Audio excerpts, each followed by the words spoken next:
kita ingin membahas, Ustadz, bid'ah semuanya sesat enggak sih? Nah, ini jadi sebuah permasalahan yang besar, Pak, di negeri kita ini, Pak. Semua bid'ah itu sesat enggak sih? Iya. Ini perdebatan yang tak pernah habis di negeri kita ini, Pak. Yang satu mengatakan semua bid'ah sesat, yang satu mengatakan enggak. Bid'ah itu ada yang baik, ada yang benar, ada yang buruk. Oke, baiklah ya akhwat Islam, saudara-saudaraku sekalian. Ya. Kalau kita melihat para ulama, ternyata para ulama juga berbeda pendapat dalam mengungkapkan apakah bid'ah semuanya sesat atau tidak. Makanya nggak aneh kalau di Indonesia pun kemudian kaum muslimin berbeda pendapat. Contoh, Imam Syafi'i mengatakan apa? Al bid'atu bid'atani, bid'ah ada dua. Bid'atun mahmudatun, bid'ah yang terpuji. Wa bid'atun madmumatun, dan bid'ah yang tercela. Tuh lihat, Imam Syafi'i Pak yang ngomong gitu, Pak. Ya dalam kitab Al-Um. Wah, berarti Ustadz mengatakan ada bid'ah hasanah. Tak dulu. Sabar dulu, sabar. Kita ya sebagai sebuah perkara yang ilmiah itu kita harus dudukan dua pendapat itu, Pak. Ya. Kita kan ilmiah, jangan sebatas apa? Kata orang, kata anu. Imam Syafi'i mengatakan bid'ah ada dua macam. Bid'ah yang terpuji dan bid'ah yang tercela. Kemudian beliau memberikan definisinya, apa itu? Ya. Ma wafaqa kitaban aw sunnatan an Rasulillahi. Ya. Wa an ashabihi fahiya bid'atun mahmudatun wa ma khalafa kitaban wa sunnatan wa atharon anis sahabati fahiya bid'atun madmumatun. Yang sejalan dan sesuai dengan Al-Quran, hadis dan pemahaman para sahabat, itulah bid'ah yang terpuji.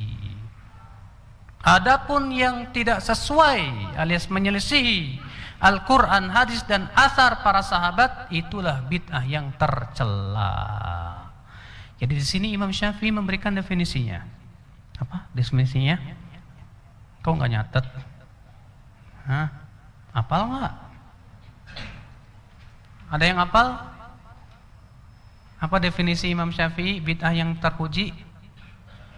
Yang sejalan dengan Al-Quran, hadis dan athar sahabat. Apa menurut Imam Syafi'i bid'ah yang tercela? Yang tidak sejalan atau tidak sesuai dengan Al-Quran, hadis dan athar sahabat. Masya Allah. Oke, baik. Ibnu Daqiq Al-Aid bahkan membagi bid'ah jadi 5. Waduh, banyak bener. Bid'ah wajib, bid'ah sunnah, bid'ah mubah, bid'ah makruh, bid'ah ya, bid'ah haram. Sampai begitu tuh Ibnu Daqiq Al-Aid. Ya. Beliau memberikan contoh bikin pakaian itu bid'ah wajib kalau memang tujuannya untuk menutup aurat. Bid'ah wajib tuh. Ya. Bikin sekolah karena itu tujuannya untuk menuntut ilmu. Sedangkan menuntut ilmu itu wajib, bisa jadi bid'ah yang wajib. Ya. Sehingga masuk dalam kaidah ma la yatimul wajib illa bi fahuwa wajib. Apa-apa yang tidak sempurna suatu kewajiban kecuali dengan melakukan suatu perbuatan, berarti perbuatan itu jadi wajib. Oke. Dan ini dibela oleh Imam Nawawi, Ibnu Hajar Asqalani dan banyak ulama. Baik. Sementara banyak ulama juga mengatakan bid'ah enggak ada dibagi bid'ah sesat, bid'ah hasanah. Dan ini dibela oleh Imam Asy-Syatibi dan yang lainnya. Dalilnya hadis kullu bid'atin dhalalah.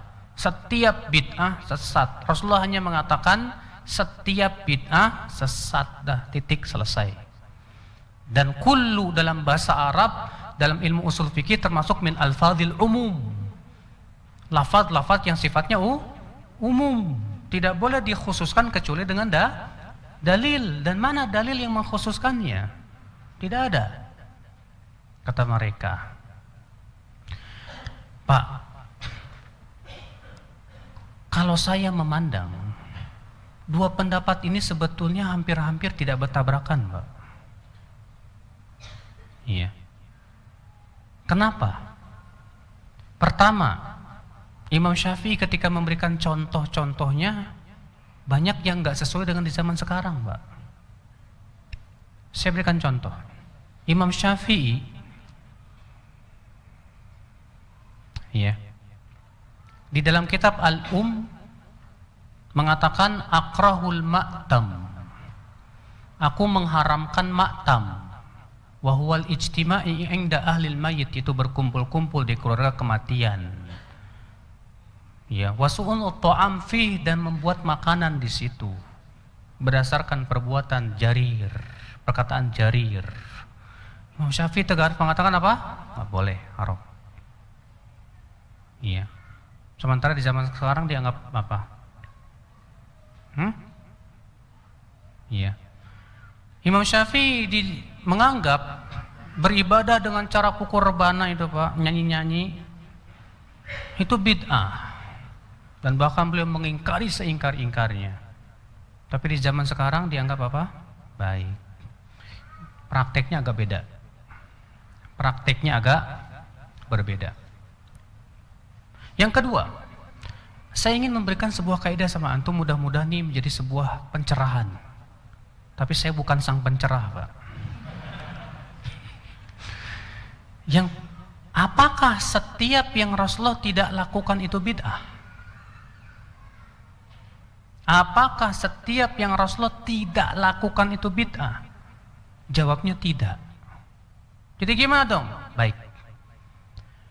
Ada 3 kaidah yang penting sekali antum pahami. Tolong jangan mikirin kemana-mana, Pak. Ini 3 kaidah ini penting banget, Pak. Ya. Kaidah yang pertama, yaitu kaidah tentang sesuatu yang Rasulullah tidak lakukan, ya. Ini kaidah ini adalah berhubungan dengan kaidah sesuatu yang Rasulullah tidak lakukan. Perhatikan.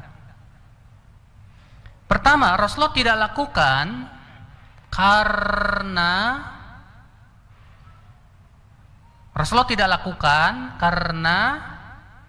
masih ada penghalangnya. Rasulullah tidak lakukan karena apa? Masih ada penghalang. Contohnya apa? Kenapa di zaman Rasulullah salat tarawih nggak tiap malam, Pak? Baru diadakan di zaman Umar salat tarawih tiap malam tuh. Kenapa Rasulullah tidak lakukan salat tarawih tiap malam? Karena Rasulullah sudah memberikan jawabannya. Aku khawatir diwajibkan atas umatku. Berarti ini penghalang nggak, Pak? Penghalang. Di zaman Umar penghalangnya sudah nggak ada, Pak. Nggak mungkin diwajibkan lagi. Sementara ini maslahatnya besar. Makanya kaidah ini perhatikan. Sesuatu yang Rasulullah tidak lakukan karena ada penghalang, ketika penghalang itu tidak ada dan maslahatnya besar, boleh.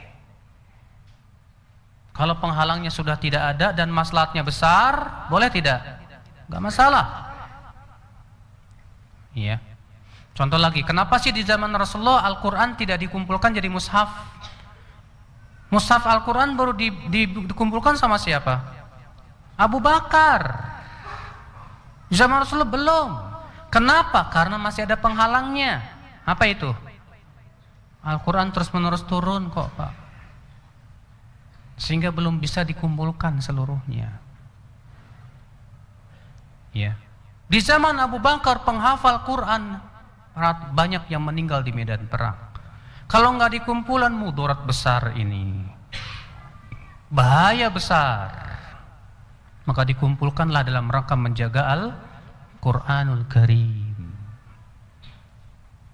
Jadi ketika penghalangnya itu tidak ada, ya, sudah hilang penghalangnya dan maslahatnya besar di dalam rangka membela syariat, boleh, nggak masalah. dan itu tidak dianggap bid'ah secara syariat, Pak. Walaupun bid'ah secara bahasa. Itu tidak dianggap bid'ah secara syariat, walaupun bid'ah secara apa? Bahasa. Mohon perhatikan. Faham yang pertama? Faham yang pertama? Faham insyaallah? Apa? Yang pertama apa? Yang Rasulullah tidak lakukan karena ada penghalangnya. Ketika penghalang itu tidak ada dan maslahatnya sangat besar, dan bahkan kalau kita tinggalkan malah menimbulkan mudarat, boleh. Tidak termasuk bid'ah secara syariat, tapi bid'ah secara bahasa. Oke. Yang kedua,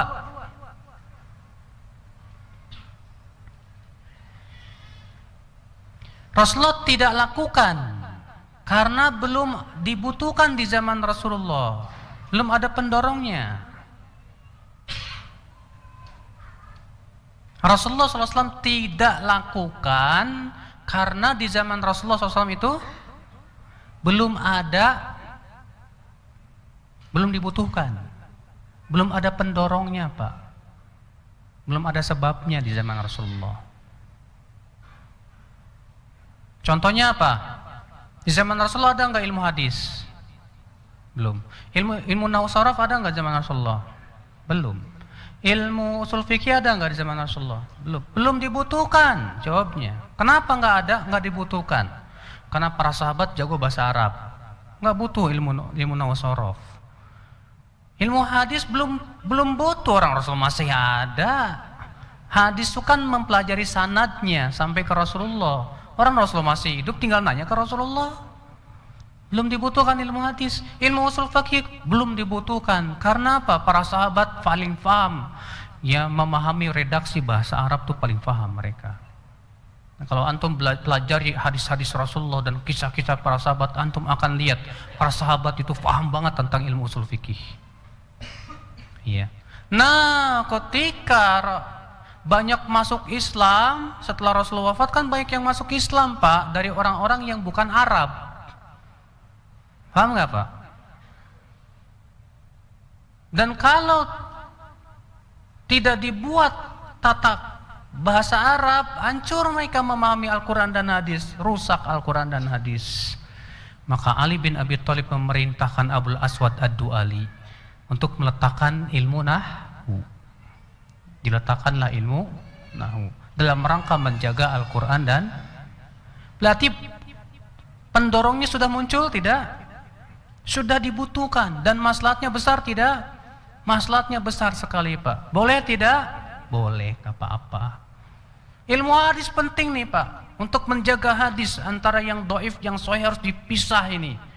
Jangan sampai ada orang yang berani berkata berdusta atas nama Rasulullah, seenaknya membawa hadis. Maka dengan adanya ilmu hadis, kita tahu ini tukang dusta, ini sahih, ini dhaif. Terjaga agama kita. Ilmu usul fikih penting banget, Pak. Dengan ilmu usul fikih kita tahu ini bentuknya umum apa khusus, mutlak atau muqayyad, perintah ini wajib atau sunnah, ya larangan ini haram atau makruh. Bentuk-bentuk apa bahasa Arab dipelajari dalam ilmu usul fikih. Mana bentuk yang bersifat umum, mana yang bersifat mutlak. Kemudian membahas tentang ijma, qiyas dan yang lainnya. Penting. Kenapa? Membela syariat. Bayangkan kalau nggak ada ilmu usul fikih, gimana coba kita tahu ini hukumnya wajib atau tidak? Iya. Ikhwatul Islam, saudara-saudaraku sekalian, perhatikan ini. Nanti yang keberapa nih? Yang kedua. Jadi yang kedua apa? Apa yang kedua? Rasulullah SAW tidak lakukan karena apa? Belum dibutuhkan di zaman Rasulullah, belum muncul pendorongnya, belum ada sebabnya. Nah, ketika dibutuhkan setelah itu dan muncul pendorongnya dan sangat besar maslahatnya, bahkan kalau tidak itu bisa menimbulkan mudarat untuk agama, boleh. Jadi patokannya itu maslahat nggak buat agama, din ini, membela syariat apa enggak? Pak, jangan bobo, Pak. Jangan bobo, Pak. Takut salah paham. Ini masalah penting soalnya. Kalau bobo salah paham nanti ngomongnya ke orang macam-macam. Oh, kata Ustaz Bado begini pada mimpi. Ya bisa aja kan, antum lagi tidur mimpi datang setan berbentuk aneh lagi ngomong gitu kan. Berarti ini dua Kak. Yang kedua, paham yang kedua? Oke. Yang ketiga.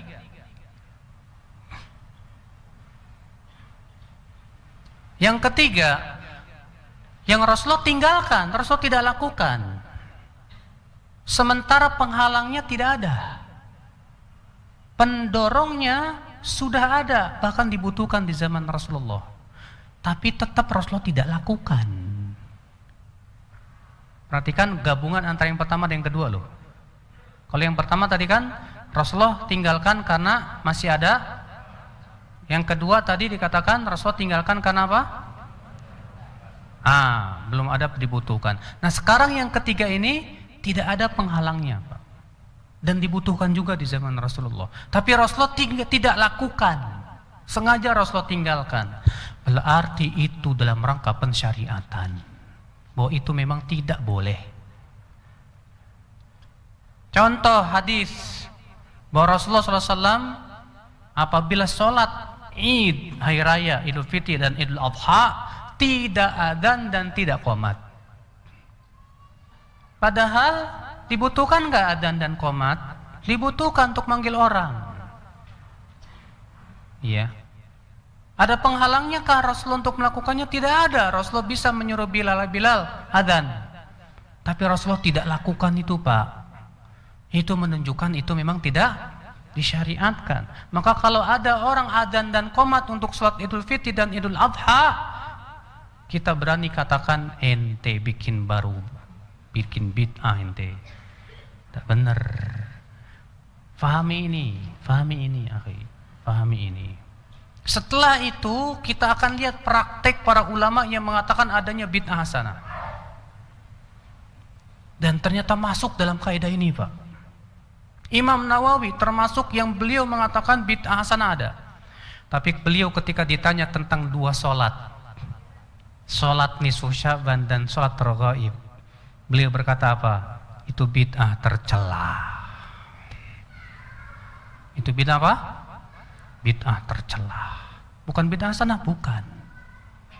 Kenapa? Karena itu membuat ibadah dengan sendiri. Berarti dalam masalah ibadah yang sifatnya zatiyah, ibadah yang sifatnya apa? Zatiyah, yang berdiri sendiri, semua ulama sepakat kagak boleh, nggak boleh dalam agama ini. Tidak dikembalikan kepada perasaan masing-masing ini baik atau enggak. Karena itu menunggu syariat Allah dan Rasulnya. Bukan itu hak kita, bukan sama sekali. Tapi dalam masalah yang sifatnya tadi sudah saya sebutkan Pak, semua ulama sepakat, boleh nggak apa-apa. Ya, makanya para ulama mengatakan apa yang dilakukan oleh Abu Bakar itu menurut Imam Syafi'i bid'ah yang terpuji. Sementara sebagian ulama yang mengatakan tidak ada bid'ah yang terpuji mengatakan apa? Itu bukan bid'ah tapi maslahat mursalah. Beda ungkapan doang. Tujuannya apa? Itu juga. Ya. Beda mengungkapkan tapi tujuannya itu Pak. Demikian pula Ibnu Daqiq Al-Id yang mengatakan bid'ah ada 5. Masuk dalam kaidah itu Pak.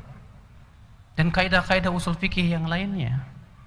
Jadi sebetulnya cuma beda ungkapan tapi tujuannya sama, serupa. Betul itu Pak. Cuma kalau di Indonesia ini saya lihat kata-kata bid'ah hasanah ini jadi terlalu luas. Setiap dianggap baik jadi boleh. Walaupun baik menurut orang yang membuatnya. Kan bahaya seperti ini Pak. Setiap dianggap baik ini kan bagus. Waduh, jadi boleh. Waduh Pak, ngeri Pak kalau seperti ini Pak. Jadi akhirnya membuka selebar-lebarnya bid'ah. Semua orang berhak tanpa melihat kepada kaidah-kaidah yang telah ditetapkan oleh para ulama. Bahaya ya akhwat Islam. Azani Allah wa iyyakum. Sekarang Siapa sih di Indonesia atau siapa sih manusia yang ingin dan mau disebut amalannya itu sesat? Ada? Hatta Fir'aun juga nggak mau disebut sesat.